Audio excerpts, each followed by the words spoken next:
earth did I say, is this really a mezcal? Well, because this is a mezcal that is actually produced more like a tequila.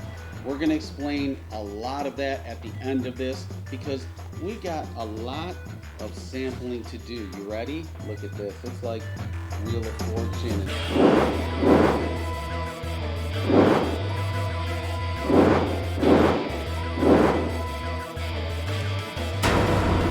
Hey everyone, welcome to another episode of One More Pour here in the Teeqlife Media Studios. I am your host and proprietor of the Teeqlife Media Group, Don Ferguson. When I started this platform, I wanted to introduce my audience to new, unique beverages from around the world. There are so many great beverages, spirits, functional beverages, whatever you want to call it, that just don't get the light of day, mainly because big marketing budgets, different things like that. So I wanted to use my platform to educate people, entertain a little bit, but really introduce you to trying new things. And today we are definitely trying something very unique, very new to the market. You may not have ever seen it before, but you're seeing it now. This is Leyenda Mezcal. Hold up, stop the film. What is going on? Yes, we are trying their sampler pack. This is a 3-expression episode. Oh man, we've been doing a lot of these lately. Here's the thing. Is this really a mezcal? What is in the box? What's in the box? You know that from the movie 7. Anyway, yes, this is a great packaging that we're gonna unbox right before your very eyes. Now, why on earth did I say, is this really a mezcal? Well, because this is a mezcal that is actually produced more like a tequila. We're going to explain a lot of that at the end of this because we got a lot of sampling to do. You ready? Look at this. It's like Wheel of Fortune, and this is the ultimate prize packet. Look at that. Look at that, people. We are indeed trying 3 expressions today of this. All 3 are actually 80 proof. And all of the geeky stuff, we'll talk about that later. Because I don't know about you, I'm intrigued. I want to pop these little bottles open and get to sampling. Alright, we're going to put this over to the side here. By the magic of TV, that box is gone. It's like David Copperfield. La Leyenda Mezcal. So they're doing something very unique. 2 things. 1, membership. Don, what do you mean by membership? Glad you asked. Well, they have a membership club that you buy these from. You pay to get into that membership club. They do a lot of cool things, and you can get these bottles discounted. You can get a tasting sampler kit as well. But what's really cool is that membership club funds the distillery and they share money with the farmers. Couple particulars. NAM 1631. Now I know what you're saying. Tequilas have NAMs. Well, man, mezcal does, but not 1631. Again, this is a mezcal that is almost produced like a tequila. I'm going to talk about that, I promise, later on. It is additive free. The agave is single estate grown from the highlands of Zacatecas, and those agave are harvested between 6 and 7 years of growing. Alrighty, it's time for business. Hat to the back. And what are we saying? What are we trying first? Now, you know what we're doing first. We always go a Blanco first. It's unaged. It's going to give you the purity of the expression when you go into the aged. We always start with a Blanco. Look at those.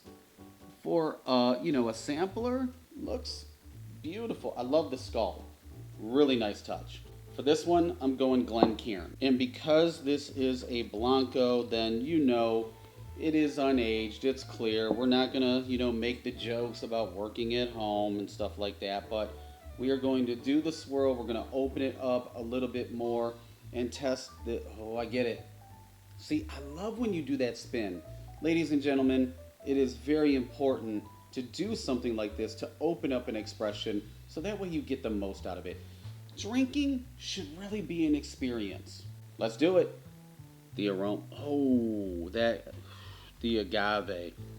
Holy mother. mother of, wow. Very agave forward. Super, let's put that right there. Super earthy though. It's got a good amount of minerality in it. Breathe when you nose something. Breathe in through your mouth. It's really going to open up and give you everything that's meant to be consumed in this glass. Little bit of lemon zest, a hint of that lemon zest on the back end, which is really, really outstanding. It's very bright. It does have an earthiness to it, almost like the soil that the agave is grown in.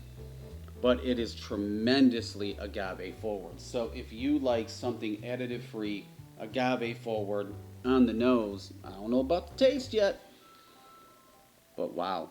So far, pretty nice. Since we're doing 3 expressions today, we're only going 2 samplings. So number 1. Okay. Not what I expected. So for people out there that maybe shy away from a mezcal because it's overly smoky or something like that. It's like, an ashtray, a campfire, whatever you want to call it, house burned down. This is not smoke forward. We'll talk about that, I promise, why it's not. But agave, bright roasted agave, screaming at you through the first initial taste. Number 2, and let's talk. Letting it rest. I was letting it rest ever so slightly, gently if you will, on my tongue. There is very agave forward, a very clean, definitely clean when it comes to a Blanco mezcal. I'm getting some baked caramelization going on, some not overly ripe pineapple as well on the back end. In the depths of this Glencairn, you're also picking up some ripe banana peel, but there's an earthiness to it. There's definitely a minerality to it. And on the back end, the finish is relatively smooth. It has a medium body. Yeah, it lingers just a tad. It tingles that tongue, but it's not going to give you that mezcal tequila scrunchy face where you look like you just swallowed a prune or whatever. But I mean, the nose, it's different. It's very unique. It's like a mezcal in some ways, but it's also familiar to those tequila aficionados. It's super, super unique. There's I'm getting a touch of stone fruit as well. Not overly sweet whatsoever. Super balanced from beginning to end. You know what time it is? Rating time. 1 to 5. 1 meaning hell no, and 5 meaning hell yes, run to the store or online and buy it. So what are we rating the Blanco? Look at this. This is so nice, and I got more for later. We're going to go a 4.3. Very exceptional rating. I really like this. I think it's smooth. On top of that, there's so much flavor. There's a depth of character in here that is very tantalizing.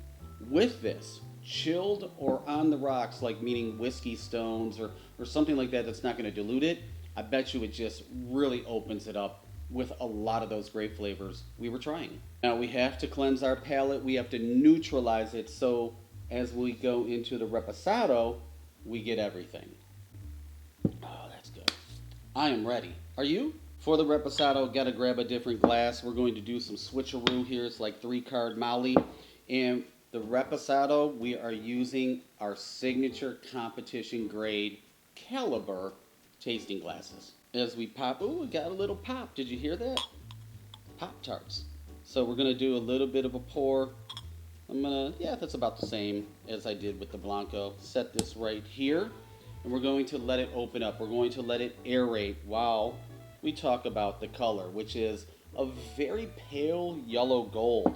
It's almost like a light straw color, and the reason why it's not darker is because the choice of barrels. It's aged for 6 months in Canadian white oak. Now, Canadian white oak, it actually is a tighter grain than American oak, and it leads to a lot of subtleness. I have a little bit of the nose has been rising up. I didn't do the biggest pour in the world. We do get, an Anejo next, but I'm picking up that wood. I just talked about it. And there it is, leading. However, the agave is softer. So very, very prevalent on the Blanco, rising up. And this is where you have a good base when you get all of those complexities that you're looking for. Back to the aroma on the Reposado. So there's a hint of that caramelization, some agave sweetness. It is right in there. I'm getting that oak. It is definitely shining through, billowing up from the glass. Nice little tad bit touch of black pepper, but it's fresh. There's a lot of nice herbs, so it's herbaceous, and I am getting some dried cherries. Deep down in there, just a little bit of a fruit tone, which is, it's really nice. It's very balanced. The other thing about it is, with both of these so far, there's not a lot of alcohol vapors coming up and slapping you in the face. That's not happening here.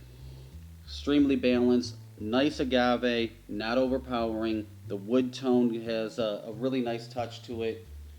And you're getting like oregano or thyme, some of those herbs are deep down in there for sure. So let's just go in for the taste. Round one. Boy. Okay. We're just doing 2 tastes. That is coating my palate. And with an aged expression, that's truly what I want to happen. I want to just coat it first. And right off the bat, definitely herbaceous. There's a freshness to that. It's not super vegetal, not as earthy, or not as much minerality as the Blanco. So let's finish this one because I only have a little bit to do, and then we'll talk.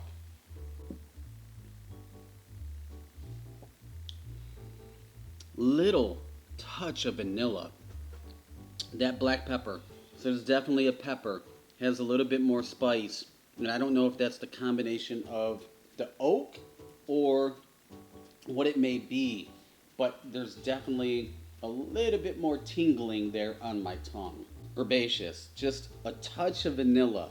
You got some dried fruits in there like blackberries, dried cherries, something like that, that's just really adding to it. Caramelized agave, for sure. You can get the agave. It's going to be a little bit more prevalent when it comes to the Blanco, but still extremely good. A little hint of earthiness, but this is a complex spirit. Again, this is a mezcal in a tequila sense, so to speak. And I'm not getting smokiness. And it's because they're not cooking it, the agave, the same way as a traditional mezcal. Has a little bit of a savory tone to it. A touch of bitterness. Not overly bitter whatsoever, because that pairs extremely balanced with that agave, that sweet agave with a touch of bitterness. Chef's kiss. On the finish, kind of like some roasted nuts, maybe some almonds, chestnuts, something like that. It's not over, it's not powering over anything that you're getting from it. And the finish is nice and warm. Maybe just a tad bit long that it rests there. It's still tingling, but it's got a really, really nice aftertaste to it. And that's probably those roasted nuts, which is just really shining through. And you do get that agave still too. Alrighty, we got to do a rating on this one. So, what am I thinking of the Reposado? You like the sound effects? We're high tech here. I'm going to go a 4.3. I think it is a great sipper. It is very unique in flavor, especially to be called a mezcal. It actually sips a little bit more like a Reposado tequila. Set this glass aside, grab a new competition grade, do some switcheroos here, and we are on to the Anejo. Now this Anejo is actually aged for 24 months. And get this, they use 2 different barrels. We use that Canadian oak, and then we go to a previous used French oak. French oak really, to finish it, it really gives it a unique flavor profile on the back end with that aftertaste. So we're gonna see what we do here. I'm gonna do a little bit more. It's very rare that we get some añejos here as I'm spilling it. That's not a good thing. Color. Oh, look at that. Very nice. Very deep. You know, it's just really screaming. So a deep golden brown. It's got some orange highlights. Oh, it's picking up in these studio lights. That is gorgeous. That orange is piercing. Let's swirl it. We really want to open this up. This has been locked away for far too long. So let's get it rising. You know, it's like rising what's dead in here. We're going to aroma this. Ooh, that is balanced. Oh, goodness gracious. Very balanced. I'm getting some hints of chocolate. Like, not a super dark chocolate, but, you know, definitely a high level dark chocolate. Little bit of cinnamon baking spices. Now that could be that French oak on the back end of it. Oh, this is pleasant. Oh, some baked apple. That agave is there. It's not going to be over. I mean, this is aged for quite a long time, so you're really not going to get a ton of agave, but you do get some. Additionally, very faint in there, you're getting some clove. Some of those spices again. I'm just telling you, there is virtually no alcohol vapors coming through. This is crazy. No burn, nothing like that. Just very balanced, very elite. Let's do it. Last one, number one. Okay. Ooh, okay. Goodness. A little bit of the pepper going down. I rested it on my tongue. I really want to coat the palate with this one. Yes, I did, in between, neutralize the palate with chili water. But here's the deal. Like, first taste, you getting some honey sweet agave. Not overly sweet, not artificial sweet, super balanced.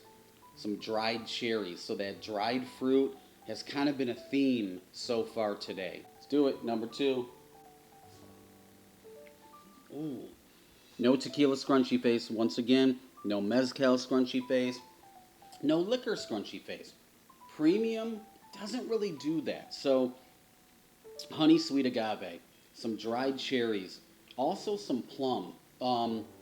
Deep in there, it's like very vibrant. And I don't mean the tart, skin from a plum. I mean that juicy inside. Now, there is a tad touch of anise in there. And if you don't know what anise is, think of black licorice. But if you're I'm not a black licorice fan. So this isn't really overpowering to me where I wouldn't drink it. It just has a complexity in there. Let's finish it. It's like a goldfish swimming around in my mouth. It's very rich. That French oak on the back end, really shining through, adds something unique to it, and it just really sets the overall tone that this is an elegant sipping mezcal. At finish, it's creamy, it's long, smooth. Resting it in those French oak barrels, I'm telling you, I think it did something just really, really fantastic and phenomenal. We only have a little bit. We'll do this after we go to the rating. Now, I've had some tequilas that taste very similar to this that are aged, or finished in a French oak barrel, and this is reminiscent. Again, no smokiness. There's a reason, but let's rate it. I'm gonna do this one. A 4.5. I think this is a really, really nice sipping añejo. You can be by a fire, smoking a cigar. It's really going to enhance your experience. But for me, I just want to sip it neat, room temperature, and get all of those characteristics. If you want to learn a little bit more about La Leyenda Mezcal, we're going to drop that website, and you can join their members club. It's going to be in the comments. So I promised I was going to tell you a little bit more about the story when it comes to La Leyenda. I've said it multiple times. It's a mezcal. However, with a tequila twist. And that's because it can't be legally called tequila because it's not produced in one of the 5 approved tequila states. To put that into perspective, if this distillery moved just a few miles south, it could be called tequila. And I talked about the reason why it is not smoky is because they don't cook the agave. They don't roast them for multiple days in an earth oven, dugout, nothing of that. They use an autoclave to steam cook the agave. That's why it's not smoky. Some of the geeky stuff, they use a roller mill extraction. It's twice distilled, small batch, so it's limited amount per year. That's why you want to go and join that membership club. However, for you playing at home, yes, it is 100% additive free. As they say there at La Leyenda, just agave, water, and time. That wraps up another episode of One More Pour here in the Teeqlife Media Studios. Don't forget to subscribe, share, comment, like, tell your friends about the platform. If you have a recommendation, feel free to hit us up on social media or in the comments of us.